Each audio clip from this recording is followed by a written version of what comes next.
Hello everyone, welcome to आईकी टैब। So let's start with the newspaper analysis for 11th of February. तो सबसे पहले हम देखते हैं कि आज हमें कौन कौन से न्यूज़ को डिस्कस करना है। देखिए, फर्स्ट वन इज लाइक एक काइंड का इन्फॉर्मेशन है जो कि मिनिस्ट्री ऑफ हेल्थ ने रिसेंटली गाइडलाइंस इशू किए हैं, जिसके थ्रू ये बोला है कि वो जो एट रिस्क कंट्रीज थी, जो कि अराउंड 82 कंट्रीज थी, उन सबको रिसेंटली जो भी वहां से ट्रैवलर्स वगैरह आएंगे उनको क्वारंटाइन करने की जरूरत नहीं होगी। ठीक है, तो इस पर्टिकुलर न्यूज़ को हम प्रॉपर्ली समझेंगे। सेकंड विल टॉक अबाउट कि नासा ने रिसेंटली दो न्यू प्रोजेक्ट्स को यहाँ पे लॉन्च किया है। First is called as MUSE project and second is called as helioswarm project. ठीक है, तो हम इन दोनों के बारे में काफी डिटेल में बात करेंगे। थर्ड विल टॉक अबाउट कि रशिया और बेलारूस ने रिसेंटली मिलिट्री ड्रिल स्टार्ट कर दी है on the border of Ukraine. Now देखिए, रशिया और यूक्रेन के बीच का जो टेंशन है वो लगातार इंक्रीज हो रहा है और इसके बारे में हमने काफी दिनों से बात कर भी रहे हैं। तो इसका जो मिलिट्री ड्रिल्स अभी स्टार्ट हो गया है, इसका क्या इंप्लीकेशंस हो सकते हैं, इसको हम प्रॉपर्ली समझेंगे। And finally will talk about koalas. तो देखिए, कोआलास जो होते हैं टाइप के बियर्स होते हैं। ठीक है, और ये ऐसे बियर्स हैं जो कि ओनली एंड ओनली ऑस्ट्रेलिया के अंदर पाए जाते हैं। तो रिसेंटली ऑस्ट्रेलिया ने इन पर्टिकुलर कोआलास को इंडेंजर्ड का जो रिकग्निशन होता है वो प्रोवाइड किया है, जो कि आईयूसीएन के स्टेटस के अंदर आता है। ठीक है, तो हम इन चारों न्यूज के बारे में प्रॉपर्ली डिटेल में समझेंगे। Let's move on to the first topic. Now this first topic एक काइंड से ये मिनिस्ट्री ऑफ हेल्थ का जो गाइडलाइंस है उसको ये स्पेसिफाई करता है, जहां पर ये बोला गया है कि 82 जो डिफरेंट नेशंस है उन सबको यहाँ पर क्वारंटाइन करने की जरूरत नहीं होगी। मतलब वहां से कोई भी ट्रैवलर्स अगर इंडिया के अंदर आएंगे उनको क्वारंटाइन करने की जरूरत नहीं होगी। Now before starting this I would like to tell you a single term कि एट रिस्क कंट्रीज कौन सी होती है। देखिए, मिनिस्ट्री ऑफ हेल्थ जो होती है वो डिसाइड करती है कि कौन कौन सी कंट्री एट रिस्क कंट्री होगी। नाउ सिंपल शब्दों में अगर आप समझो, जैसे कोविड जब फैल गया था तो बहुत सारी कंट्रीज यहाँ पर खतरे पे आ गई थी, राइट, एट रिस्क आ गई थी। तो वो सारी की सारी कंट्रीज जिसके अंदर कोविड का केसेस बहुत ज्यादा बढ़ गए थे और जहां से आने वाले लोगों के कारण इंडिया के अंदर कोविड केसेस इंक्रीज हो सकते थे, उन सारी कंट्रीज को एट रिस्क कंट्रीज बोला जाता है। ठीक है, सिंपल शब्दों में। तो recently ministry of health line जो मिनिस्ट्री ऑफ हेल्थ है उसने एक रिसेंटली गाइडलाइन निकाला है जिसके थ्रू ये बोला है कि कोई भी ऐसा पर्सन जो कि इन 82 कंट्रीज में से कहीं से भी आएगा और अगर वो फुल्ली वैक्सीनेटेड है, मतलब अगर वो अपने वैक्सीनेशन का प्रॉपर प्रूफ दे देता है, तो उसको क्वारंटाइन करने की जरूरत नहीं होगी। ठीक है, 14 फरवरी के बाद में। नाउ इससे पहले समझ लीजिए, इससे पहले क्या होता था? इससे पहले ये होता था कि कोई भी ऐसी कंट्री, कोई भी ऐसा पर्सन जो कि एट रिस्क कंट्री से आता था, उसको 7 डेज का मैंडेटरी क्वारंटाइन करना पड़ता था। मतलब अगर वो नेगेटिव भी है उसके बावजूद भी उसको 7 दिनों तक क्वारंटाइन फैसिलिटीज के अंदर रहना होता था। उसके बाद ही वो जाकर अपने डिफरेंट जो भी उसका डे टू डे बिजनेस है उसको जाकर वो स्टार्ट कर सकता था। ठीक है, तो ये बेसिक चीजें थी जिसको भी रिसेंटली चेंज कर दिया गया। इसका मेन रीजन क्या था? रीजन इसका ये था कि एक टाइप का आरटीपीसीआर और जो ये सब जो मतलब जो क्वारंटाइन वगैरह है उसके कारण एयरपोर्ट के ऊपर भीड़ बहुत ज्यादा मतलब इंक्रीज हो गई थी। और सेकंड चीज, जितने भी पैसेंजर्स थे वो यहाँ पर फोर्स हो गए थे यानी आरटीपीसीआर करवाने के लिए। अब देखिए, आरटीपीसीआर पे ऑल्दो जो एयरपोर्ट्स वगैरह होते हैं वहाँ पे RTPCR although free of cost होता है, बट वहाँ पर इतनी ज्यादा भीड़ होती है कि उस चीज को अवॉइड करने के लिए जो पैसेंजर्स वगैरह हैं वो बाहर प्राइवेट से ही आरटीपीसीआर का टेस्ट करवाते थे। तो आरटीपीसीआर का टेस्ट जो है अराउंड 900 रुपीज पर टेस्ट का इसका प्राइस होता है, मतलब काफी ज्यादा महंगा होता है। तो इसी बेसिस पे काफी ज्यादा लोग जो है उनको मतलब बहुत दिक्कत होती है। तो इसी चीज को यहाँ पर अवॉइड करने के लिए मिनिस्ट्री ऑफ हेल्थ ने गाइडलाइंस इशू किया है, जहां पर बोला है कि अब आपको आरटीपीसीआर कराने की जरूरत नहीं है और ना ही आपको क्वारंटाइन होने की जरूरत है अगर आपके पास फुली वैक्सीनेटेड होने का सर्टिफिकेट है तो। ठीक है, सिंपल वर्ड्स में। अब देखिए, मिनिस्टर ऑफ हेल्थ ने यहाँ पर रिसेंटली यही गाइडलाइंस इशू किया है कि कोई भी ऐसा पर्सन जो कि उन 82 कंट्रीज से आ रहा है और वो फुली वैक्सीनेटेड है तो अब उसको क्वारंटाइन करने की जरूरत नहीं है। ठीक है, आई होप आपको ये चीज बेसिकली समझ आ गई। अब इसके पीछे जो मिनिस्टर ऑफ हेल्थ ने डिसाइड किया है वो प्रिंसिपल जो चूज किया है, that particular principle is called as principle of reciprocity. Now what is this? देखिए, इसका सीधा सा मतलब है कि अगर एक पर्टिकुलर कंट्री इंडियंस को अलाउ करेगी अपने कंट्री के अंदर normal day to day function करने के लिए, ठीक है, इसका मतलब क्या है? अगर कोई कंट्री बेसिकली जो इंडिया जो यहाँ पर वैक्सीनेशन का सर्टिफिकेट जो इशू कर रहा है उसको अगर एक्सेप्ट करेगी तो उनके वैक्सीनेशन के सर्टिफिकेट को भी हम यहाँ पर एक्सेप्ट कर लेंगे। ठीक है, सिंपल वर्ड्स में मतलब अगर आप हमारा यहाँ पर सर्टिफिकेट एक्सेप्ट करोगे, हमारे लोगों को आप अपने कंट्री के अंदर जाने दोगे, तो हम भी आपके लोगों को अपनी कंट्री के अंदर आने देंगे। ठीक है, सिंपल वर्ड्स में मतलब वो सारे के सारे ट्रैवलर्स जो कि ऐसे किसी भी कंट्री से आ रहे हैं जिनके साथ हमारा प्रिंसिपल ऑफ रेसिप्रोसिटी साइन हो रखा है, ठीक है, उन सबको मतलब उन सबके साथ यहाँ पर एग्रीमेंट साइन किया गया। नाउ देखिए, समझिए ये प्रिंसिपल ऑफ रेसिप्रोसिटी का सीधा सा मतलब क्या है? देखिए, सीधा सा मतलब यहाँ पर ये है कि जो वैक्सीनेशन सर्टिफिकेट है, देखिए इंडिया का जो वैक्सीनेशन सर्टिफिकेट है वो बहुत सारी कंट्री के अंदर यहाँ पे लीगल है, मतलब एक्सेप्ट किया जाता है। ठीक है, वो सारी की सारी कंट्री जहां पर हमारा इंडिया का वैक्सीनेशन सर्टिफिकेट अलाउड होता है, उन सारी कंट्रीज में इंडिया के लोग जो है डायरेक्टली वैक्सीनेशन सर्टिफिकेट दिखाकर उन कंट्री के अंदर जा सकते हैं। ठीक है, मतलब उनको दोबारा जाकर वहां पे आरटीपीसीआर या फिर क्वारंटाइन वगैरह करने की जरूरत नहीं है। सिमिलरली सेम चीज यहाँ पर इंडिया ने बोला है कि अगर आप हमारा वैक्सीनेशन सर्टिफिकेट अलाउ कर रहे हैं, एक्सेप्ट कर रहे हैं, तो हम भी आपके वैक्सीनेशन आपका सर्टिफिकेट है उसको हम एक्सेप्ट कर लेंगे, अलाउ कर लेंगे और उसी के बेसिस पे हम आपके लोगों को भी अपने कंट्री के अंदर normal day to day function करने देंगे। ठीक है, ये तो हो गया। ये हो गया देखिए उन कंट्रीज के लिए जिसका वैक्सीनेशन सर्टिफिकेट इंडिया अलाउ करता है और इंडिया के वैक्सीनेशन सर्टिफिकेट को वो अलाउ करते हैं। बट देखिए कुछ ऐसी कंट्रीज भी है जिनके साथ इंडिया का ये अग्रीमेंट अभी नहीं हुआ है, यानी कि इंडिया के वैक्सीनेशन सर्टिफिकेट को अभी तक वो एक्सेप्ट नहीं करते हैं, या फिर उनके वैक्सीनेशन सर्टिफिकेट को इंडिया भी एक्सेप्ट नहीं करता है, लेकिन उसके बावजूद उन्होंने इंडियन सिटीजन को अगर अलाउ किया हुआ है कि आप आके हमारे कंट्री के अंदर रह सकते हैं, आपको क्वारंटाइन करने की जरूरत नहीं है, तो उन कंट्रीज को भी यहाँ पर बोला गया है कि अगर आपके लोग यहाँ पर फुली वैक्सीनेटेड होंगे तो हम उनको अलाउ कर देंगे कि आप हमारी कंट्री के अंदर आके विदाउट क्वारंटाइन अपने डे टू डे फंक्शन कर सकते हैं। ठीक है, तो मिनिस्टर ऑफ हेल्थ ने यहाँ पर 82 ऐसे कंट्री के यहाँ पर नाम इशू किया, जिसके अंदर UK, US, Canada, Australia, New Zealand और ऐसी बहुत सारी डिफरेंट टाइप की कंट्रीज हैं। ठीक है, तो ये सब के सब कंट्री ऐसे हैं जिनको रिसेंटली अलाउ कर दिया गया। अब देखिए समझिए, एक ऐसा कोई भी पैसेंजर जो कि इन 82 कंट्रीज से आ रहा है, ऑल्दो उसको अब आरटीपीसीआर कराने की जरूरत नहीं है, उसको क्वारंटाइन रहने की जरूरत नहीं है, बट इसके बावजूद he needs to upload a self declaration certificate यहाँ पर इशू कर मतलब अपलोड करने की जरूरत है, जिसके अंदर वो लिख कर देगा कि मुझे कोविड नहीं है, मैं यानी कि मैं कोविड पॉजिटिव नहीं हूं। और सेकंड चीज, इस सेल्फ डिक्लेरेशन के साथ में या तो वो एक आरटीपीसीआर का नेगेटिव रिपोर्ट साथ में सबमिट करेगा, या फिर अगर ये आरटीपीसीआर नहीं कराना चाहता है तो सिंपली जो टू डोज वैक्सीनेशन का सर्टिफिकेट है उसको साथ में सबमिट करेगा। मतलब जो सेल्फ डिक्लेरेशन जो फॉर्म होगा जहां पर वो लिख कर देगा कि मुझे कोविड नहीं है, उसके साथ में या तो मतलब बेसिकली प्रूफ के तौर पे या तो वो आरटीपीसीआर का नेगेटिव सर्टिफिकेट देगा, या फिर साथ में वो फुल वैक्सीनेशन का यहाँ पर सर्टिफिकेट प्रोवाइड करेगा, यानी 2 डोज का जो वैक्सीनेशन सर्टिफिकेट है वो प्रोवाइड करेगा। ठीक है, तो आई होप आप ये चीज समझ गए कि एक बेसिकली कंडीशनल है, तो अगर आप इस कंडीशन को फुलफिल करते हैं तो आप इंडिया के अंदर बेसिकली आकर विदाउट क्वारंटाइन यहाँ पर अपने काम को कर सकते हैं। इसके अलावा बोला गया है कि अभी भी देखिए जो भी लोग यहाँ पर आएंगे, इंडिया के अंदर आएंगे, उनका रैंडमली अराउंड 2% लोगों का यहाँ पर अभी भी आरटीपीसीआर चेक होगा, मतलब बट वो रैंडम होगा और ये 2% होगा, पहले अराउंड 20% के आसपास है। ठीक है, इसको रिड्यूस करके अराउंड 2% कर दिया गया है, so that is very good. मतलब बेसिकली जो हमारा जो ईज ऑफ डूइंग बिजनेस है उसको और ज्यादा इंक्रीज कर देगा। ऑलराइट, अब देखिए लेकिन ये सारे के सारे जो हमने अभी जितने भी रूल्स की बात की वो सबके सब एयरपोर्ट्स के लिए लागू होते हैं। जितने भी सी पोर्ट्स हैं, जितने भी लैंड पोर्ट्स हैं, वहां पर ये रूल्स लागू नहीं होते हैं। वहां पर जो रूल्स जो पहले थे वही रूल्स अभी भी लगे रहेंगे, मतलब वहां पर कोई भी रूल्स चेंज नहीं हुए, जो चीज पहले था वही सेम चीज वहां पर अभी भी है। ठीक है, अब देखिए जो हमारी ट्रैवलिंग इंडस्ट्री यानी कि जो हमारी टूरिज्म इंडस्ट्री है उसने ऑब्वियसली इस पर्टिकुलर मूव को काफी वेलकम किया है, बिकॉज वो काफी दिनों से वेट कर रहे थे कि जितने भी एयरक्राफ्ट वगैरह हैं या फिर जितने भी डिफरेंट जो कंट्री से लोग सब आ रहे हैं उनको यहाँ पर रिस्ट्रिक्शंस उनका ईज हो जाए, मतलब ईजी हो जाए, ताकि वो इजीली हमारी कंट्री के अंदर आके अपना मूविंग कर सके, अपना बेसिकली आके टूरिज्म कर सके, अपना टूर कर सके, इन सब चीजों के लिए। इससे क्या होगा, जो डिफरेंट टाइप के ट्रैवलर्स होंगे जो कि इंडिया के अंदर आके घूमना चाहते होंगे उनका ऑब्वियसली मोरल बूस्ट होगा, बिकॉज अब उनको 7 दिन एक्स्ट्रा जो क्वारंटाइन वगैरह है वो सब करने की जरूरत नहीं होगी। इससे क्या होगा, टूरिज्म का जो एम्प्लॉयमेंट है और टूरिज्म का जो बिजनेस है वो दोनों ही काफी ज्यादा बूम हो जाएगा, जो कि माना जा रहा है कोविड के कारण काफी ज्यादा ऑलमोस्ट कोलैप्स हो गया है। यानी आपको ध्यान रखना है टूरिज्म हमारा one of the worst affected sectors में से एक है। ठीक है, तो टूरिज्म काफी ज्यादा खराब होने के कारण इसको फिर से रिवाइव करने की कोशिश की जा रही है। नाउ इसके अलावा अब जो टूरिज्म इंडस्ट्री है वो ये चाहती है कि जितने भी इंटरनेशनल फ्लाइट्स हैं अब धीरे धीरे इसको भी ओपन कर दिया जाए। अगर हमारे टूरिज्म जो हमारा बेसिकली इंटरनेशनल फ्लाइट्स अगर इसको ओपन कर देंगे तो क्या होगा, जितने भी मतलब टूरिज्म वगैरह है यानी कि टूरिस्ट वगैरह है उनका नंबर यहाँ पर धीरे धीरे इंक्रीज हो जाएगा। राइट नाउ इंडिया जो है सिर्फ 35 कंट्री के साथ जिनके साथ इंडिया का एयर बबल एग्रीमेंट है सिर्फ उनके साथ यहाँ पर फ्लाइट्स वगैरह अलाउ करता है, बाकी कंट्री के अभी तक जो फ्लाइट्स वगैरह है उसको मतलब अलाउ नहीं करता है। ठीक है, एक गवर्नमेंट ने डिसीजन लिया था जहां पर लास्ट ईयर दिसंबर 15 को डिसाइड किया था कि इस पर्टिकुलर डेट के बाद हम फ्लाइट्स को यहाँ पर फिर से स्टार्ट कर देंगे, बट ऑब्वियसली आपको याद होगा कि ओमिक्रॉन वेरिएंट आ गया था, उसके कारण इस पर्टिकुलर जो डिसीजन को विड्रॉ कर लिया गया था, चेंज कर लिया गया था और यहाँ पर इसको एक्सेप्ट नहीं किया गया था। अब देखिए कुछ हम फैक्ट्स देखते हैं। फैक्ट्स ये है कि टूरिज्म इंडस्ट्री जो है माना जा रहा है कि उसको पिछले 2 साल के अंदर यानी कि जब से कोविड आया है तब से ऑलमोस्ट 150 लाख करोड़ का घाटा ऑलरेडी हो चुका है, मतलब इतना लॉस ऑलरेडी हो चुका है और इसको फिर से यहाँ पर रिकवर करने की हम बात की जा रही है ना। जब यहाँ पर रिस्ट्रिक्शंस लगे थे यानी कि जब यहाँ पर ट्रैवल रिस्ट्रिक्शंस वगैरह लगे थे, माना जा रहा है कि उससे पहले अराउंड 1.1 करोड़ इनबाउंड टूरिस्ट हमारे इंडिया के अंदर होते थे और अराउंड 2.7 करोड़ आउटबाउंड टूरिस्ट यहाँ पर होते थे। Now what is the meaning of inbound tourist and what is the meaning of outbound tourist? देखिए सिंपल शब्दों में समझिए, अगर किसी दूसरे कंट्री के लोग हमारी कंट्री के अंदर आएंगे they will be called as inbound tourist. अगर कोई यूएसए का पर्सन इंडिया में आकर टूरिज्म की तरह लिए आता है या फिर यूके का पर्सन, फ्रांस, जर्मनी, कनाडा कहीं का पर्सन भी अगर बाहर का पर्सन इंडिया के अंदर आता है he will be called as inbound tourist. और अगर कोई इंडिया का टूरिस्ट इंडिया से बाहर घूमने जाता है, जैसे मान लीजिए कि आप मतलब कल को पेरिस जाते हैं घूमने, आप कल को फ्रांस जाते हैं घूमने, you will be called as a outbound tourist, मतलब आप इंडिया के बाहर गए हैं घूमने के लिए। ठीक है, सो आपको आई होप आपको एक चीज ध्यान रहेगा कि कोई भी बाहर की जो लोग होंगे जो इंडिया के अंदर आएंगे उन्हें इनबाउंड टूरिस्ट कहा जाएगा और कोई इंडिया के लोग जो कि बाहर जाएंगे उन्हें आउटबाउंड टूरिस्ट कहा जाएगा। नाउ इन दोनों का जो नंबर था वो काफी ज्यादा था, बट ऑब्वियसली ये चीज काफी ज्यादा रिड्यूस हो गई है बिकॉज ऑफ पैंडेमिक, और मतलब इतनी ज्यादा रिड्यूस हो गई कि हमारे पास इसका एग्जैक्ट फिगर भी अभी अवेलेबल नहीं है। तो ये था हमारा फर्स्ट टॉपिक। आई होप आपको ये चीज प्रॉपर्ली समझ आ गई होगी। Now let's move on to the the next one. देखिए ये चीज काफी इंपॉर्टेंट है। यहाँ पर हम दो मिशन के बारे में बात करने वाले हैं जिसको दोनों को नासा ने रिसेंटली चूज किया। नाउ नासा ने यहाँ पर फर्स्ट जो मिशन चूज किया है that is called as muse mission and second is called as helioswarm mission.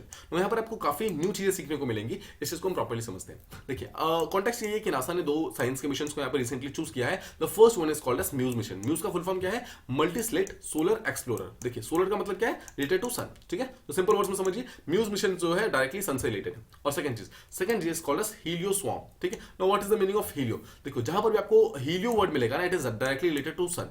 देखिए दो वर्ड्स होते हैं, one is called as geo, one is called as helio, ठीक है। जब आपको जियो वर्ड जहां पर भी मिले, जियो का मतलब होता है अर्थ, ठीक है, और हीलियो का हमेशा मतलब होता है सन। सो ऑलवेज रिमेंबर जहां पर हीलियो वर्ड यूज होगा that is always referring to sun, ठीक है। सो एक तो हो गया मल्टी स्लेट सोलर एक्सप्लोरर यानी कि सन से रिलेटेड है, और सेकंड हीलियोस्वार्म यानी कि सन से रिलेटेड है। दोनों मिशन से यहाँ पर सन की जो अंडरस्टैंडिंग है उसको इंप्रूव करने के लिए लाए गए हैं। तो फर्स्ट चीज आपको सबसे पहले ध्यान रखना है, म्यूज मिशन और हीलियोस्वार्म मिशन का मेन प्रोजेक्ट क्या है? सन को और प्रॉपर्ली अंडरस्टैंड करना। इसको हम डिटेल में समझेंगे एक्जैक्टली क्या है इसका मिशन, बट ओवरऑल अगर आप मेन जो बिगर पिक्चर देखेंगे वो ये है कि दोनों यहाँ पर सन को यहाँ पर वो कर रहे हैं, ठीक है, फाइंड आउट कर रहे हैं, सन के बारे में और ज्यादा अंडरस्टैंडिंग लेने की कोशिश कर रहे हैं। ऑलराइट, अब देखिए सन के थ्रू आप एक चीज जानते हैं कि सन जो है वो काफी ज्यादा सोलर फ्लेयर्स वगैरह रिलीज करता है, राइट। उसके कारण हमारे आसपास का जो एनवायरमेंट है वो लगातार चेंज होता रहता है, और उसके कारण जो हमारा सन और अर्थ का जो कनेक्शन है वो कनेक्शन मतलब कैसे कैसे चेंज हो रहा है, क्या क्या वो फैक्टर्स है जो कि चेंज हो रहे हैं, इन सब चीजों को प्रॉपर्ली स्टडी करने के लिए इन दोनों मिशन को, इन दोनों प्रोजेक्ट्स को रिसेंटली लॉन्च किया गया है बाय नासा, ठीक है। जस्ट रिमेंबर कि NASA is the head of these two project. दोनों ही प्रोजेक्ट्स का जो हेड है वो नासा है। अब ये दोनों ही मिशन जो है उसका मेन काम ये है कि हमारे यूनिवर्स के अंदर ये डीपर इनसाइट्स वगैरह प्रोवाइड करेगा। No just remember one thing, देखिए सन हमारा सबसे लार्जेस्ट स्टार है, हमारे सोलर सिस्टम का लार्जेस्ट स्टार है। If we are able to study sun ना, अगर हम सन को स्टडी करते हैं तो we will automatically come to understand कि एग्जैक्टली जो हमारा सोलर सिस्टम था वो कैसे स्टार्ट हुआ था, हमारा अर्थ एज अ प्लैनेट कैसे बना है, एंड डिफरेंट जो प्लैनेट्स वगैरह कैसे बने हैं, ऑटोमेटिकली समझ आना स्टार्ट हो जाएगा अगर हमें सन के बारे में और ज्यादा इनसाइट्स मिलती है, ठीक है। तो इस पर्टिकुलर मिशन को यहाँ पर स्टार्ट किया गया है। मतलब पहली चीज तो ये है कि यूनिवर्स के बारे में जो भी डीपर इनसाइट्स है उसके बारे में एक्स्ट्रा इन्फॉर्मेशन लेना है। इसके बारे में बहुत सारे डिफरेंट टाइप की क्रिटिकल इन्फॉर्मेशन को भी मतलब जमा करना है। अब देखिए सन के थ्रू जितने भी हार्मफुल गैसेस निकलते हैं, बहुत सारा सोलर फ्लेयर्स आता है, उसके कारण क्या होता है, हमारे जितने भी एस्ट्रोनॉट्स वगैरह जो इंटरनेशनल स्पेस स्टेशन के ऊपर बैठे हुए हैं, बहुत सारे सैटेलाइट्स वगैरह जो कि डिफरेंट ऑर्बिट्स के अंदर है, बहुत सारे कम्युनिकेशन के जो सिग्नल्स वगैरह हैं, जो जैसे आप फोन का सिग्नल यूज करते हैं, आपके टीवी का सिग्नल, जीपीएस का सिग्नल, ये सब डायरेक्टली इनडायरेक्टली अफेक्टेड होता है because of the solar flares. तो इन सब चीजों को अगर आपको प्रोटेक्ट करना है तो इसके लिए सबसे पहले आपको सन का जितना भी इन्फॉर्मेशन है उसको समझने की बहुत ज्यादा जरूरत है। इसी चीज के लिए यहाँ पर इन दोनों मिशन को यहाँ पे लॉन्च किया गया। ऑलराइट, अब देखिए यहाँ पर जो मिशंस हैं ये बेसिकली काफी ज्यादा इनसाइट्स प्रोवाइड करेंगे हमें सोलर एटमॉस्फेयर के बारे में। सन के आसपास का जो एटमॉस्फेयर है उसको समझने में हेल्प करेंगे, और स्पेशली सन और अर्थ के बीच का जो स्पेस है, उस स्पेस के बीच में एग्जैक्टली क्या क्या फिनोमिना है और कैसे कैसे चेंजेस होते हैं, उन सब चीजों को भी समझने में काफी हेल्प करेगा। नाउ देखिए हमारे this is not the only mission जो कि हम सन को स्टडी करने के लिए यूज कर रहे हैं। इसके अलावा और भी बहुत सारे हीलियो फिजिक्स मिशन है। Now again helio means what? Helio means sun, ठीक है। Just remember this particular thing कि वो सारे के सारे मिशन जो कि सन से रिलेटेड हैं, उन सारे मिशन को स्टडी करने में कहीं ना कहीं हमारा म्यूज मिशन और जो हीलियोस्वार्म मिशन है, दोनों चीजें यहाँ पर काफी ज्यादा स्टार्ट करेगी, ठीक है। जितने भी अभी जो हमारा स्टार यानी कि जो हमारा सन है उसके जितने भी मिस्ट्रीज वगैरह है उन सबको समझने में काफी ज्यादा हेल्प कर सकता है। ऑलराइट, सो जो पहला मिशन है that is called as muse mission, इसको हम प्रॉपर्ली समझते हैं, ठीक है। देखिए म्यूज मिशन का सीधा सा मतलब ये है कि सन का जो आउटर मोस्ट लेयर होता है that is called as corona, ठीक है। सन का जो आउटर मोस्ट लेयर है वो किस तरीके से हीट करता है उस चीज को प्रॉपर्ली समझना, और यही इस पर्टिकुलर म्यूज मिशन का मेन काम है, ठीक है। सबसे पहले आप समझ गए सन का जो आउटर मोस्ट लेयर है कोरोना, उसी चीज को प्रॉपर्ली समझना है। इस चीज के लिए म्यूज मिशन को यहाँ पर लॉन्च किया गया है। ऑलराइट, इसके अलावा इसका मेन काम ये भी होगा कि जो सन का जो कोरोना है, देखिए सन का कोरोना है जो वो लगातार इरप्शंस करता रहता है, उसके लगातार उसके थ्रू सोलर फ्लेयर्स वगैरह निकलते रहते हैं। What is solar flare? देखिए मान लीजिए कि ये सन है, ठीक है। तो सन क्या करता है, अपने आसपास के जितना भी रीजन है ना वहां पर लगातार जो सोलर फ्लेयर्स वगैरह है, मतलब बहुत सारा जो हीट है, बहुत सारा यहाँ पर स्वार्म्स वगैरह है, उन सबको रिलीज करता रहता है। दीज आर कॉल्ड एज, यहाँ पर इरप्शंस होते हैं, इन सब चीजों को लगातार सन इरप्ट करता रहता है। तो आसपास का जितना भी स्पेस है ना सन के आसपास में, वो सब डायरेक्टली इनडायरेक्टली अफेक्ट होता रहता है। तो इन सब चीजों को यहाँ पर स्टडी करने के लिए म्यूज मिशन को लॉन्च किया गया।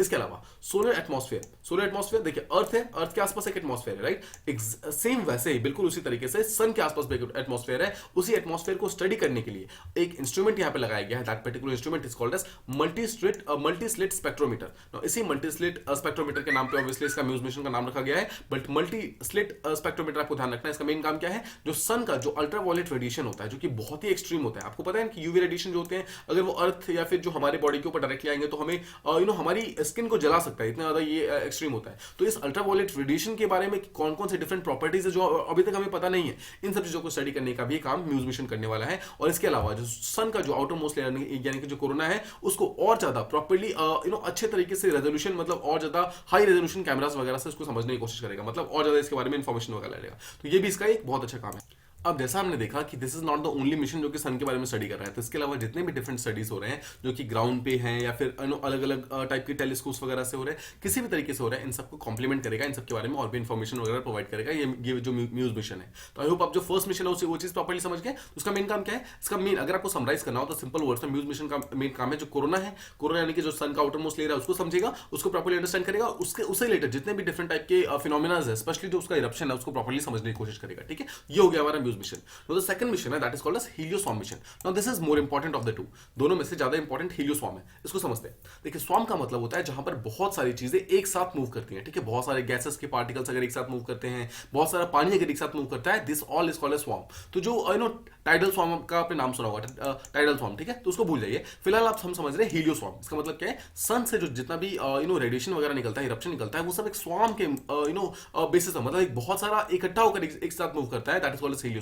तो उसी चीजों को प्रॉपर्ली अंडरस्टैंड करने के लिए 9 डिफरेंट स्पेसक्राफ्ट्स का एक मिशन है। मतलब हीलियोस्वार्म जो है अकेला सिंगल मिशन नहीं है, इसके अंदर 9 डिफरेंट स्पेसक्राफ्ट्स होंगी, इन सबको यहां पर एक साथ रखा जाएगा और that is called as swarm. मतलब 9 स्पेसक्राफ्ट जो है एक स्वार्म के मतलब एक टाइप के मेथड के अंदर, एक टाइप के स्वार्म के उसके फॉर्मेशन के अंदर इस चीज को प्रॉपर्ली अंडरस्टैंड करने की कोशिश करेंगे। नाउ जस्ट रिमेंबर, जो सन के आसपास का जितना भी मैग्नेटिक फील्ड है उसको प्रॉपर्ली समझेगा ये। ठीक है, सन के आसपास कितना सोलर विंड है और जितना भी सोलर विंड का टर्बुलेंस है, मतलब जो भी वो प्रॉब्लम्स कॉज करता है, इन सब चीजों को समझेगा। इसके अलावा जो सन का जो आउटर मोस्ट लेयर है जो कि कोरोना है, उसके जस्ट अंदर एक प्लेस होता है that is called as heliosphere. Now just remember heliosphere. देखिए हीलियोस्फीयर जो है ना, that is much much larger, एक बहुत ही बड़ा एरिया है। नाउ हीलियोस्फीयर समझाने से पहले मैं आपको एक छोटा सा चीज समझाता हूं। Just remember this thing. देखिए मान लीजिए दिस इज अर्थ, ठीक है, ये हमारा अर्थ है। Now just suppose this is sun, ठीक है, अगर ये सन है तो सन हमेशा सोलर फ्लेयर्स को डिफरेंट जगहों पे फेंकता है, राइट। तो जब अर्थ की तरफ जो इसका सोलर फ्लेयर आता है तो उस चीज को प्रोटेक्ट करने के लिए अर्थ के आसपास अपना एक खुद का एटमॉस्फेयर है, राइट। ये आपको पता है, ये इसका एटमॉस्फेयर है। ऑलराइट, अब देखिए इस एटमॉस्फेयर के अलावा सन मतलब सन के रेज से बचने के लिए अर्थ के पास अपना एक खुद का मैग्नेटिक फील्ड है। Now this is how a magnetic field looks like, ठीक है। मतलब अब अपना अर्थ का मैग्नेटिक फील्ड। तो बेसिकली सन के जो आयनाइज्ड पार्टिकल्स होते हैं, जो बहुत सारे डिफरेंट टाइप के आयंस वगैरह होते हैं, वो क्या करते हैं, जब इस पर्टिकुलर हमारे अर्थ के पास आ रहे होते हैं तो हमारा जो मैग्नेटिक फील्ड है उन चीजों को रिफ्लेक्ट करता है, इनको अब्सॉर्ब कर लेता है, और इसके कारण बहुत ही कम ऐसे मैग्नेटिक फील्ड्स होते हैं जो एक्चुअली अर्थ तक पहुंच पाते हैं। उसके बाद फिर एक लेयर होता है जो कि एटमॉस्फेयर का लेयर है, वो भी काफी चीजें को ऑब्जर्व करता है, मतलब एब्जॉर्ब कर लेता है। देखिए यहाँ पर हमारा थर्मोस्फेयर नाम का एक लेयर होता है हमारे अर्थ के एटमॉस्फेयर के अंदर, थर्मोस्फेयर जिसे हम आयनोस्फेयर भी बोलते हैं, वो चीजें भी काफी ज्यादा एब्जॉर्ब करता है। और फाइनली बहुत ही कम अमाउंट ऑफ अल्ट्रावायलेट राइट्स, बहुत ही कम अमाउंट ऑफ जो डिफरेंट टाइप के जो हार्मफुल गैसेस है वो हमारे अर्थ तक पहुंच पाते हैं। पॉइंट इज कि सन के पास जो ओरिजिनल गैसेस हैं, अगर वो अर्थ तक पहुंच जाए तो अर्थ यहाँ पर सेकंड्स के अंदर खत्म हो जाएगा, डिस्ट्रॉय हो जाएगा। बट उस चीज को रोकने के लिए अर्थ ने अपना खुद का यहाँ पर मैकेनिज्म बना रखा हुआ है, and that particular mechanism is simple words में कॉल्ड एज मैग्नेटिक फील्ड्स। ठीक है, नाउ ये आप समझ गए अर्थ के बेसिस पे। नहीं, देखिए यहाँ पर जिस तरीके से अर्थ को सन से बचाने के लिए अर्थ ने अपने आसपास एक मैग्नेटिक फील्ड बना रखा है, सिमिलरली देखिए सन भी हमें कहीं ना कहीं बचाता है। मैं आपको समझाता हूँ ये चीज, देखिए इस चीज को ध्यान समझिए। नाउ दिस इज द सन, ठीक है, सन के आसपास आप देख रहे हैं दीज आर द 8 प्लैनेट्स जो कि हमारे डिफरेंट टाइप के प्लैनेट्स हैं, जिसके अंदर आप यहाँ पर देखिए दिस इज अर्थ, ठीक है। अब पॉइंट इज कि जो ये हमारा पूरे का पूरा सोलर सिस्टम है, ठीक है, दिस इज हमारा एंटायर सोलर सिस्टम। नाउ ये हमारा एंटायर सोलर सिस्टम का पार्ट है। ऑलराइट, अब देखिए सन जो है सन तो हमारा खुद के सोलर सिस्टम के अंदर है, राइट। लेकिन दिस इज जो हमारा सोलर सिस्टम है, this is not the only solar system in the world. जो हमारे जो यूनिवर्स के अंदर ये एकमात्र सोलर सिस्टम नहीं है, इसके आसपास हजारों मिलियंस बिलियंस और ऑफ बहुत सारे डिफरेंट टाइप के सोलर सिस्टम्स प्रेजेंट है, राइट। अब मान लीजिए कि यहाँ पर एक दूसरा स्टार है जो कि सन से भी लार्जर हो सकता है। अब सन से लार्जर है तो वो भी अपने बहुत सारे सोलर फ्लेयर्स भेजता होगा, राइट। ये तो सिंपल से टर्म्स है। जिस तरीके से सन अपने सोलर फ्लेयर्स फेंकता है, उस तरीके से जो डिफरेंट स्टार्स वगैरह हैं वो भी अपने अपने सोलर फ्लेयर्स फेंकते हैं। तो वो सोलर फ्लेयर्स जब हमारे सोलर सिस्टम की तरफ आते हैं तो उस सोलर फ्लेयर से हमें बचाने के लिए हमारा सन जो है वो अपने आसपास में एक टाइप का लेयर बनाता है। This particular layer that is called as protective layer. This layer is called as यहाँ पर heliopause. Just remember this thing.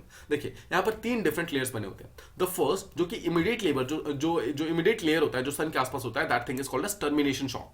Now termination shock बिल्कुल लास्ट लेयर होता है। आपको याद है हमारा अर्थ है, अर्थ के आसपास हमारा एक, पहले तो देखिए ये अर्थ है तो एक हमारा आसपास एटमॉस्फेयर होता है, उसके आसपास हमारा एक मैग्नेटिक फील्ड होता है, ठीक है। तो जिस तरह हमारे मल्टीपल लेयर्स होते हैं ना, उस तरीके से सन भी हमारे आसपास में एक मल्टीपल लेयर्स बनाता है हमें प्रोटेक्ट करने के लिए एक्स्ट्रा टेरेस्ट्रियल चीजों से। नाउ सिंपल वर्ड्स में समझिए, एक्स्ट्रा सोलर सिस्टम की चीजों से, मतलब जो हमारे सोलर सिस्टम के बाहर से जितने भी पार्टिकल्स वगैरह आ रहे हैं बहुत सारे मेट्रोइड्स हो सकते हैं, बहुत सारे गैसेस हो सकते हैं, बहुत सारे स्वॉर्म्स हो सकते हैं। ये सब अगर हमारे इसमें आएंगे तो उन सब चीजों से बचाने के लिए अपने आसपास से यहाँ पे एक लेयर बनाता है। आई होप आप बेसिक समझ गए। अब देखिए इसी को समझिए आराम से। देखिए the first layer is called as termination shock, जो कि सन के बिल्कुल इमीडिएटली होता है, जो कि हमारे सोलर सिस्टम के जस्ट बाहर होता है। यानी कि कोई भी अगर बाहर की चीजें आएंगी तो उससे टकरा के यहाँ पे खत्म हो जाएगी और हमारे प्लैनेट्स पे आके नहीं टकराएगी। सेकंड लेयर जो उसके बाद होता है that is called as heliopause, ठीक है। And the third layer is called as यहाँ पर बो शॉक। तो ये तीन शॉक से आपको नाम याद रखना है। First is called as termination shock, second is called as heliopause and third is called as bow shock. जो बो शॉक होता है वो सबसे आउटर मोस्ट लेयर होता है, जो कि मेजॉरिटी ऑफ द चीजों को रोक लेता है। अगर यहाँ से कुछ बाहर मतलब बच के अंदर आ जाए तो दैट इज यहाँ पे प्रिवेंटेड बाय हीलियोपॉज,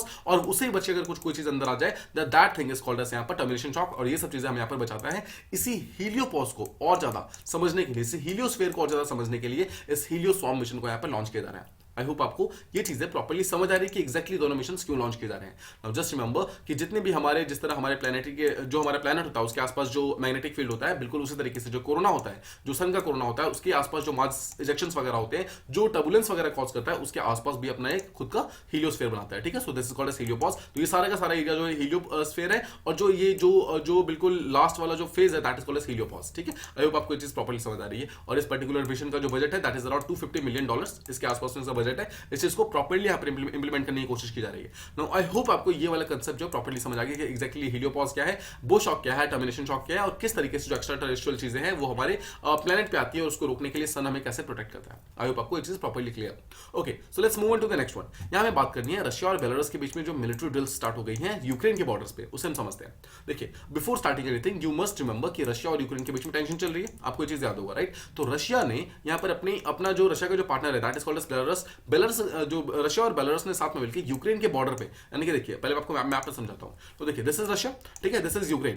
नो यूक्रेन के जस्ट नीचे ये वाला पार्ट जो है ये ब्लैक सी है, ठीक है, जस्ट रिमेंबर ब्लैक सी। ऑलराइट, ब्लैक सी के जस्ट ऊपर यहाँ पर यूक्रेन है। अब इस यूक्रेन और बेलारूस का जो बॉर्डर है, इस पूरे एरियाज के अंदर रशिया और बेलारूस ने साथ में मिलकर यहाँ पर डिफरेंट टाइप के जो मिलिट्री ड्रिल्स है वो सब स्टार्ट कर दिए, ठीक है। And this thing is not good at all, because कहीं ना कहीं जो पीस एंड स्टेबिलिटी का जो रीजन है उस चीज को यहाँ पर कहीं ना कहीं वो हार्म करना स्टार्ट कर देगा, और जो स्टेबिलिटी है उसको यहाँ पर कॉज नहीं होने देगा। Now this particular military exercise जो स्टार्ट किया गया है उसको 10 दिनों के लिए लगाया गया है, जो कि रशिया और बेलारूस साथ में मिलकर कर रहा है, जहां पर जो ये रशिया है वो मतलब अलग अलग तरीकों से यूक्रेन की तरफ आगे की तरफ बढ़ने की कोशिश कर रहा है। तो रशिया के अराउंड 30,000 से ज्यादा ट्रूप्स जो हैं वो इस पर्टिकुलर ड्रिल का पार्टिसिपेट कर रहे हैं। और इसके अलावा बेलारूस ने तो अपने सारे के सारे जितने भी उसके आर्म फोर्सेस है सबको यहाँ पर बुला लिया इस पर्टिकुलर ड्रिल के लिए। तो मतलब आई होप आप समझ रहे हैं। देखिए आप डायरेक्टली समझिए, रशिया यहाँ पर वॉर टाइप सिचुएशन क्रिएट कर रहा है, वॉर नहीं कर रहा है, ठीक है, आपको समझना है। एक वॉर टाइप सिचुएशन क्रिएट कर रहा है बेसिकली।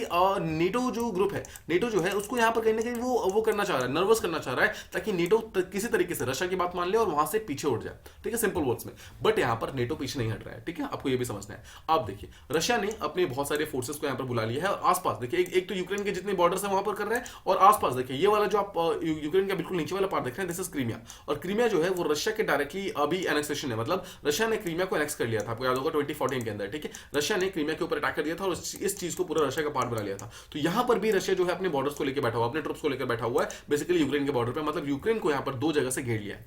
अब कुछ इक्विपमेंट्स तो रशिया ने यहाँ पर इतनी दूर दूर से बुलाए हुए हैं। इसका मतलब क्या है, इस ड्रिल को कंप्लीट करने के लिए कुछ इक्विपमेंट्स रशिया बहुत दूर दूर से, मतलब थाउजेंड्स ऑफ माइल्स पीछे जो मतलब रशिया के बिल्कुल इंटीरियर में रखे हुए थे, उन चीजों को बॉर्डर्स पर लेकर आया हुआ। ये एक्चुअली शो करना चाहता है। देखिए अगर आप यहाँ पे हिडन मीनिंग समझेंगे तो रशिया यहाँ पर कहीं ना कहीं पावर शो ऑफ कर रहा है, अपना पावर शो करना चाहता है, और नेटो को यहाँ पर डायरेक्टली इनडायरेक्टली कन्विंस करना चाहता है कि आप यहाँ से पीछे हट जाओ, ठीक है। तो यहाँ पर देखिए इसके लिए रशिया ने यहाँ पर S-400 को मिसाइल डिफेंस सिस्टम है जो कि इंडिया ने भी रिसेंटली खरीदा है, उस चीज को यहाँ पर यूक्रेन के बॉर्डर तक मतलब उठा के ले गया।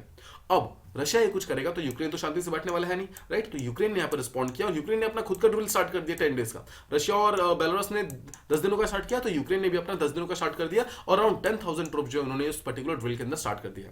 तो यूक्रेन ने यहाँ पर डिफरेंट टाइप की उन्होंने अपने टैंक्स वगैरह, अपने डिफरेंट जो वेपन्स वगैरह है वो भी शोकेस करने स्टार्ट कर दिया है। देखिए कुछ दिनों पहले, कुछ महीनों पहले अराउंड यूएसए ने जो यूक्रेन है उनको एक javelin anti tank missile provide किया था। मतलब एंटी टैंक मिसाइल मतलब किसी भी पर्टिकुलर टैंक को अगर डिस्ट्रॉय करना हो तो एक टाइप का मिसाइल होता है। तो ये जेवलिन आपको ध्यान रखना है, जेवलिन एक ऐसा मिसाइल है जो कि एंटी टैंक है, उस चीज को यहाँ पर फीचर कर रहा है, उस चीज को यहाँ पर शो कर रहा है अपने इस पर्टिकुलर ड्रिल के अंदर। सेकंड, ब्रिटिश यानी कि यूके ने कुछ दिनों पहले एक एन लॉ नाम का एक एंटी टैंक वेपन प्रोवाइड किया था, ये भी यहाँ पर शो कर रहा है इस पर्टिकुलर चीज में। दोनों कंपेयर कीजिए, दोनों को प्रॉपर्ली समझिए। रशिया और यूक्रेन यहाँ पर कर क्या रहे हैं? रशिया और यूक्रेन, ये देखिए मिलिट्री डील तो बस एक बहाना है, दोनों अपना अपना पावर शो कर रहे हैं, ठीक है। तो this is called as power showing. And always remember कि जो इंटरनेशनल एरेना होता है उसमें अपने सामने वाली कंट्री को वॉर, मतलब अगर आपको वॉर नहीं करना है तो बेसिकली आप उस कंट्री को अपनी पावर शो कीजिए। अगर आप पावर शो कर रहे हैं तो ऑटोमेटिकली सामने वाली कंट्री को पता होगा कि अगर वो आपसे वॉर करेगा तो कहीं ना कहीं वो खतरे में है, कहीं ना कहीं वो पीछे हो जाएगा, इसलिए वो आपसे वॉर टाइप सिचुएशन क्रिएट नहीं करना चाहेगा। सेम चीज यहाँ पर रशिया भी कर रहा है और सेम चीज यहाँ पर यूक्रेन भी कर रहा है, दोनों अपनी अपनी पावर को यहाँ पे आगे बढ़ के शो कर रहे हैं ना। इसके अलावा रशिया बोल रहा है कि जो मिसाइल, जो ये ब्लैक सी वगैरह का एरिया है, ब्लैक सी के अंदर हम यहाँ पर मिसाइल टेस्ट करेंगे। देखिए ध्यान समझिए, ब्लैक सी जो यूक्रेन के जस्ट पास में, तो ब्लैक सी के ऊपर अटैक कर रहा है, ब्लैक सी के ऊपर अगर मिसाइल टेस्टिंग कर रहा है तो एक्चुअली वो रशिया ये शो करना चाहता है कि यूक्रेन पूरी तरीके से हमारे रेंज के अंदर है, हम जब चाहे यूक्रेन के ऊपर अटैक कर सकते हैं। ये इनडायरेक्ट मतलब एक मेथड होता है कहने का कि हम मतलब अगर हम यहां कर रहे हैं तो वहां भी कर सकते हैं। अगेन जस्ट रिमेंबर कि रशिया यहां पर अटैक नहीं कर रहा है, वॉर टाइप सिचुएशन क्रिएट कर रहा है, बट वॉर क्रिएट नहीं कर रहा है, ठीक है। आपको सब चीजें ध्यान रखनी है। अगर एक बार यहां पर मिसाइल टेस्टिंग ब्लैक सी के अंदर स्टार्ट हो गई, अगर ये ब्लैक सी वाला पार्ट मिलिटराइज हो गया तो कहीं ना कहीं जितनी भी ट्रेड वगैरह है, शिपिंग वगैरह है, वो सब कहीं ना कहीं बंद हो जाएगी, दोनों ही ब्लैक सी के अंदर भी और सी ऑफ अजोव के अंदर भी। अब मैं आपको दिखाता हूं कि एग्जैक्टली क्या है। देखिए दिस इज रशिया, ठीक है। रशिया की यहाँ पर यूक्रेन है, दिस इज क्रीमिया और दिस इज बेलारूस। तो जस्ट देखिए बेलारूस और यूक्रेन वाला पार्ट यहाँ पर तो ऑलरेडी काफी ज्यादा ड्रिल्स हो रहे हैं। ये क्रीमिया वाला पार्ट रशिया के पार्ट है, भी पास है भी, तो ये जो पार्ट है यहाँ पर भी रशिया ने अपने फोर्सेस लगा दिए हैं। इसके अलावा यहाँ पर तो ऑलरेडी रशिया के फोर्सेस बैठे हुए हैं, जस्ट समझिए। अब अगर रशिया यहाँ पर बैठे बैठे मान लीजिए जैसे ये वाला रोस्टोव वाला पार्ट है, ठीक है। अब रोस्टोव से अगर ये मिसाइल टेस्टिंग करेगा ब्लैक सी के अंदर, मान लीजिए कि इतनी रेंज का मिसाइल शो मतलब थ्रो करता है, इसका मतलब क्या है कि इसकी रेंज यहां तक है। एक्चुअली देखिए रेंज हमेशा मतलब जो एक सर्कल होता है उस तरीके से नापी जाती है। तो ब्लैक सी के ऊपर अटैक करने, मतलब ब्लैक सी के अंदर मिसाइल टेस्टिंग का मतलब ये होता है कि यूक्रेन हमारी पूरी तरीके से रेंज के अंदर है। और सेकंड चीज देखिए, this is Black Sea and this is Sea of Azov. ये वाला पार्ट जो आप देख रहे हैं this is called Sea of Azov. इस पार्ट के अंदर भी यहाँ पर मिसाइल टेस्टिंग कर रहा है, तो इसके अंदर और इसके अंदर दोनों के अंदर कहीं ना कहीं ट्रेड बंद हो जाएगा। और ट्रेड बंद होगा तो आप ध्यान से देखिए, यूक्रेन के पास जो ओनली सी रूट है दैट इज थ्रू ब्लैक सी। तो अगर यहाँ पर ट्रेड बंद होता है इस पर्टिकुलर एरिया के अंदर तो सबसे बड़ा नुकसान किसको होगा? यहाँ पर यूक्रेन को यहाँ पर नुकसान होना स्टार्ट हो जाएगा, ठीक है। अब देखिए आपको याद होगा आज के जो एडिटोरियल डिस्कशन है, जो कल का एडिटोरियल डिस्कशन था, उसके अंदर हमने एक बात की थी कि जो फ्रांस के प्रेसिडेंट है वो यहाँ पर लगातार डिप्लोमेटिक मिशंस पे जा रहे हैं। रशिया और जो यूक्रेन के बीच का जो टेंशन है उसको सॉल्व करना चाहते हैं। और जो एक जो मेन चीज है जिसके थ्रू ये टेंशन सॉल्व हो सकता है दैट इज मिन्स्क अग्रीमेंट। आपको याद होगा मिन्स्क अग्रीमेंट के बारे में हमने कल के एडिटोरियल के अंदर बहुत ही डिटेल में बात की थी। फिर से देखते हैं कि एग्जैक्टली मिन्स्क अग्रीमेंट क्या है। तो first of all Minsk agreement 2014 के अंदर साइन हुआ था। एक टाइप का ट्राइलेटरल अग्रीमेंट है जो कि यूक्रेन का जो प्रॉब्लम है उसको सॉल्व करने की बात करता है। तो यूक्रेन के अंदर क्रीमिया नाम का मतलब एरिया था जिसको रशिया ने एनेक्स कर लिया था 2014 के अंदर। उसी चीज का जो प्रॉब्लम है उस चीज को यहाँ पर खत्म करने के लिए मिन्स्क अग्रीमेंट को बनाया गया था। तो यहाँ पर ट्राइलेटरल अग्रीमेंट, इसका मतलब क्या है? 3 डिफरेंट पार्टीज है। तो first party is Russia, second is Ukraine and third is Organization for Security and Cooperation in Europe, OSCE नाम की एक ग्रुप है, ठीक है। इन तीनों ही जो डिफरेंट टाइप के जो ग्रुप्स है, तीनों ने साथ में मिलकर इस चीज के ऊपर बातचीत स्टार्ट की थी। नाउ ध्यान मतलब यहाँ पर ध्यान दीजिए, ये तीन तो यहाँ पर डायरेक्टली अफेक्टेड पार्टीज थे। इसके अलावा जर्मनी और फ्रांस, ये दोनों कंट्रीज यहाँ पर मीडिएटर की तरह काम कर रही थी। Who is a mediator? Mediator basically वो पर्सन होता है, वो पर्टिकुलर कंट्री होती है जो कि डिफरेंट टाइप के जो भी प्रॉब्लम्स वगैरह चल रही है उनको सॉल्व करने में हेल्प करता है, उन सबको, ठीक है, प्रॉब्लम को सॉल्व करने में हेल्प करता है। ऑलराइट, यहाँ पर एक नॉर्मेंडी फॉर्मेट की बात की जा रही है। 2014 के अंदर एक नॉर्मेंडी फॉर्मेट यहाँ पे जो चारों कंट्रीज थे उन सब ने यहाँ पर साथ में मिलकर मतलब साइन किया था। रशिया, यूक्रेन, जर्मनी और फ्रांस ने साथ में मिलकर साइन किया था, जहां पर डिसाइड किया था कि रशिया और यूक्रेन के बीच का जितना भी टेंशन है उन सबको हम सॉल्व करेंगे। That is called as Normandy format talks, ठीक है। इसी बेसिकली टॉक्स के ऊपर मिन्स्क एग्रीमेंट को साइन किया गया था 2014 के अंदर, लेकिन ये चीज यहाँ पर कहीं ना कहीं फेल हो गया था, ठीक है। ये चीज पूरी तरीके से एक्सेप्ट नहीं हो पाया था। नाउ मिन्स्क एग्रीमेंट को अगर आपको समझना है तो एक चीज और समझिए। देखिए जो यूक्रेन है ना, यूक्रेन और रशिया का यहाँ पर एक तरफ से कहीं ना कहीं जो एक्सटर्नल वॉर है वो तो चल ही रहा है, बट साथ ही साथ कहीं ना कहीं इंटरनल वॉर भी चल रहा है, बिकॉज यूक्रेन का एक पार्ट है that is called as Donbas, ठीक है। डॉनबास जो है वहां पर कहीं ना कहीं जो रशिया है वो डायरेक्टली या इनडायरेक्टली इंटरफेयर कर रहा है और उस एरिया के अंदर उसने सिविल वॉर स्टार्ट करा दिया। Wait let me show you.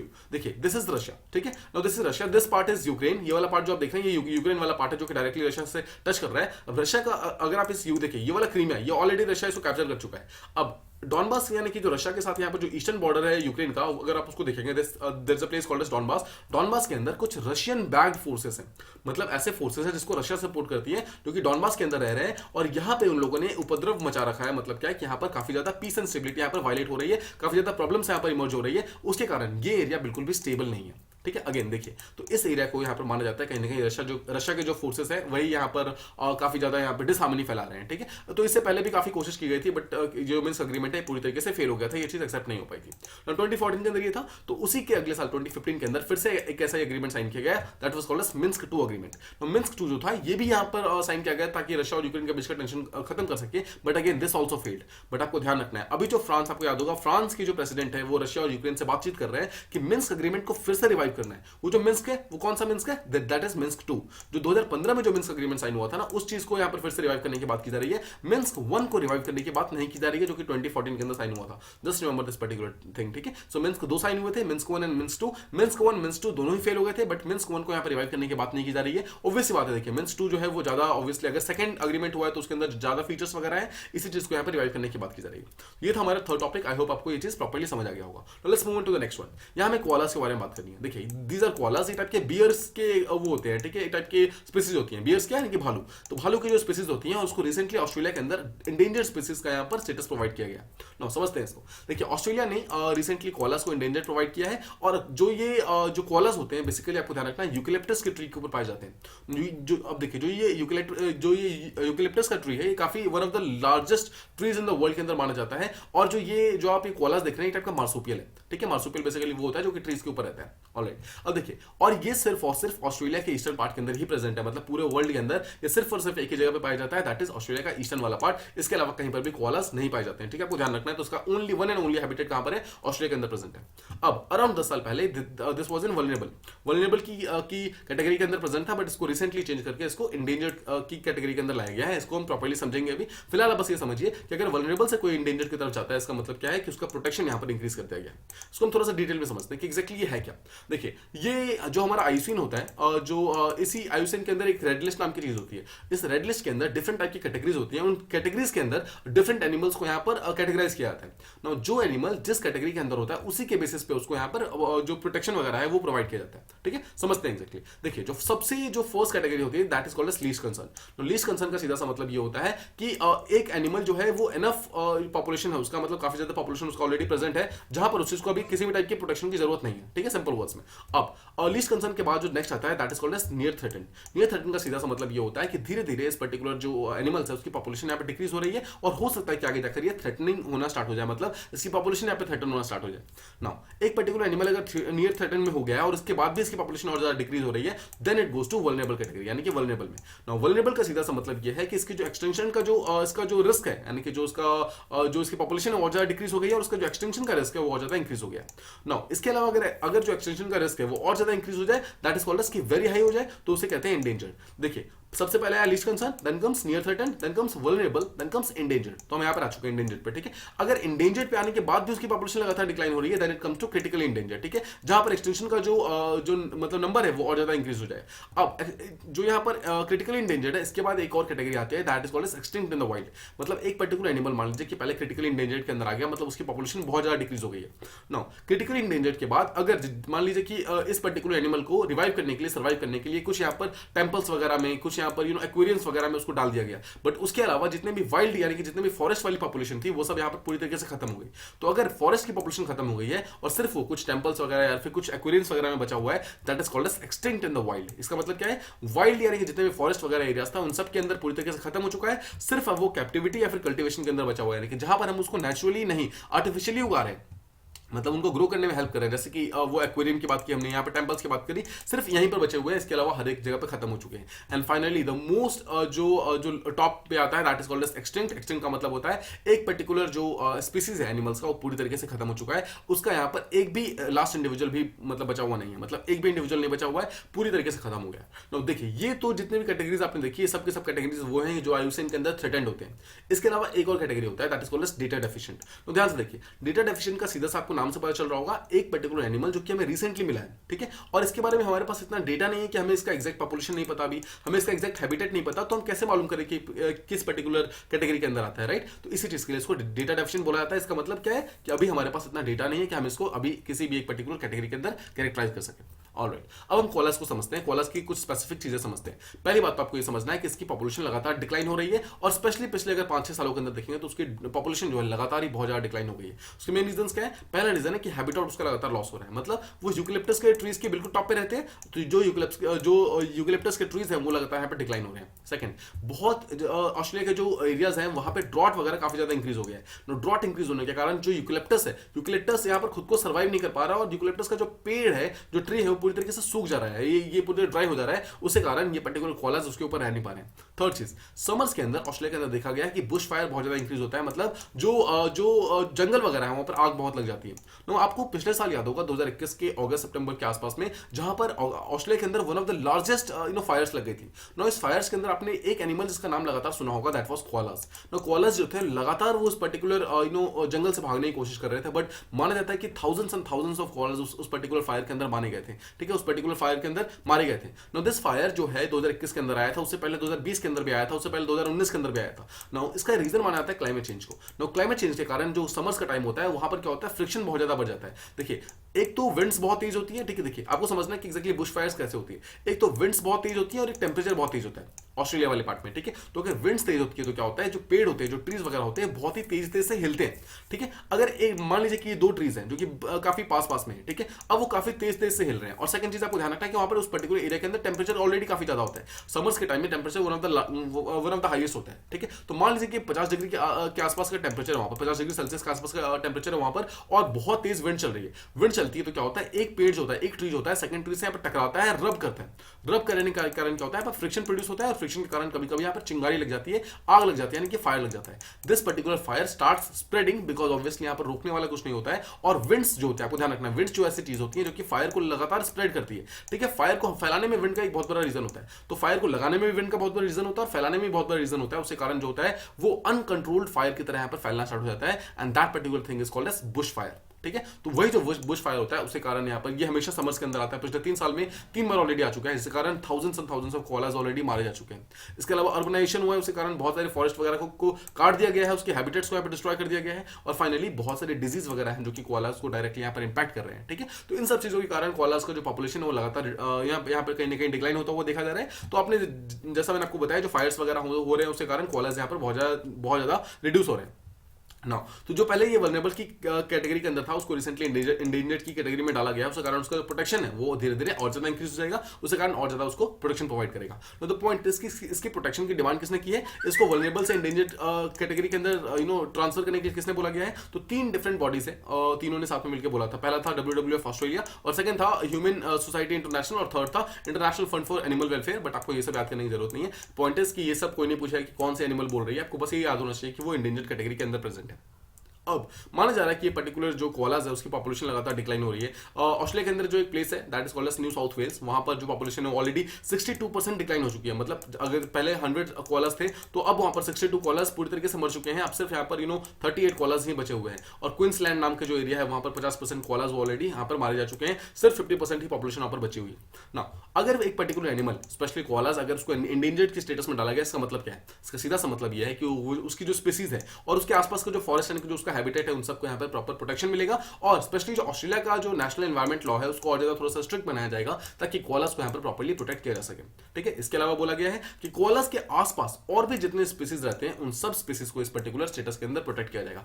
So this particular thing has been done not only for koalas but आसपास के जितने भी डिफरेंट टाइप के एनिमल्स वगैरह हैं उन सबको भी यहाँ पे प्रोटेक्ट किया जाएगा ना। कुछ कोलास के बारे में बेसिक इन्फॉर्मेशन देखते हैं। कोलास को हमने सबसे पहले देखा आर्बोरियल है। आर्बोरियल का मतलब क्या होता है, हु लिव्स ऑन ट्रीज। ठीक है, सिंपल वर्ड समझना है। आर्बोरियल जहां पर भी आपको वर्ड समझ आएगा, आर्बोरियल का मतलब होता है जो ट्रीज के ऊपर रहते हैं। सेकंड, हर्बीवोरस है, मतलब वो किसी भी टाइप का मीट वगैरह नहीं खाते हैं। ठीक है, जो प्लांट्स वगैरह है वही खाते हैं। थर्ड इज मार्सुपियल, और फोर्थ इज कि सिर्फ ऑस्ट्रेलिया के अंदर ये पाए जाते हैं। ठीक है, आपको चीज ध्यान रखना है। मार्सुपियल्स बेसिकली अगर आप बेसिक वर्ड्स में समझेंगे, मार्सुपियल का मतलब होता है कोई भी ऐसा एनिमल जो कि जो देखिए जिसके एनिमल के जो जो जो फीमेल एनिमल होती है उसके सामने एक पाउच होता है जिसके अंदर वो अपने बच्चों को प्रॉपर्ली संभाल के रखती है। इसकी एग्जांपल है कैंगारूस हो गए, फिर कोआलास हो गए। ठीक है, ये सारे के सारे एनिमल्स मार्सुपियल एनिमल्स माने जाते हैं। अब आपको ध्यान रखना है कि ये कुछ ऐसी फैमिलीज है जिसका नाम है फेस्कोलेरेक्टिडाइट फैमिली जो है उसका एक ओनली रिप्रेजेंटेटिव बचा हुआ है। But again no one is going to ask you कि एग्जैक्टली कौन सी फैमिली है। ठीक है, आपको सिंपल वर्ड्स में ध्यान रखना है कि बहुत ज्यादा इंपॉर्टेंट है और इंडेंजर्ड स्पीसीज के अंदर इसको डाला गया है। इसके अलावा इसका जो क्लोजेस्ट रिलेटिव है, यानी कि देखिए बहुत सारे जो एनिमल्स होते हैं वो एक दूसरे के रिलेटिव्स होते हैं, इसका जो क्लोजेस्ट रिलेटिव है that is called as wombats. Now you just remember this particular name कि वॉम्बैट्स जो होते हैं वो कोआलास के बहुत ही क्लोज होते हैं। देखिए वॉम्बैट्स ऐसे दिखते हैं, देखिए दिस इज ए वॉम्बैट, ठीक है, आपको पीछे मैंने कोआलास दिखा दिए, वॉम्बैट्स ऐसे होते हैं। अब देखिए अगर आप जो कोआलास है उसका मैंने आपको स्टार्टिंग में बताया कि ऑस्ट्रेलिया का जो ईस्टर्न पार्ट है और जो साउथ वाला पार्ट है उन सब एरियाज के अंदर बेसिकली कोआलास सबसे ज्यादा पाए जाते हैं, इसके अलावा कहीं और पे ये पाए नहीं जाते हैं, ठीक है। एंड फाइनली अगर आपको बात करनी है तो इसका जो स्टाउटिंग होती है, मतलब जो उसका आसपास का जो सामने चोंच होता है वो काफी लंबी होती है, हेड इसका काफी लंबा होता है। देखिए हम यहाँ पे कोआलास की बात कर रहे हैं, ठीक है। और जो आपको एक चीज ध्यान रखना है कि इसकी टेल्स नहीं होती है, ठीक, किसी भी टाइप की इसकी पूंछ नहीं होती है, और इसका ईयर्स जो होते हैं बहुत ही राउंड एंड फ्लफी होते हैं, एंड इसका नोज बहुत ही स्पून शेप का होता है, ठीक है। और इसकी बॉडी की लेंथ काफी मतलब बहुत लंबी नहीं होती है, 60 से 80 सेंटीमीटर के आसपास होता है, and it was around 4 to 15 kg, इतना लंबा ये प्रेजेंट होता है। फाइनली जो कोआलास का जो फर होता है, यानी कि जो उसका जो आसपास का जो रेशा होता है, रेशम होता है, दैट एक्चुअली चेंजेस कलर। उसके कुछ कलर जो होते हैं that is from silver grey, और कुछ के यहाँ पर चॉकलेटी ब्राउन टाइप के कलर्स होते हैं। तो ये था हमारे कोआलास के बारे में सारा इन्फॉर्मेशन। आई होप आपको सारी चीजें प्रॉपर्ली समझ आ गई। तो आज के जो रिवीजन क्वेश्चन है आप उसे ट्राई कर सकते हैं। द फर्स्ट क्वेश्चन इज कि tourism industry was one of the sectors which was not impacted by covid, true या फॉल्स। सेकंड क्वेश्चन इज कि what is heliosphere. Third question is which are the 3 parties to Minsk agreement.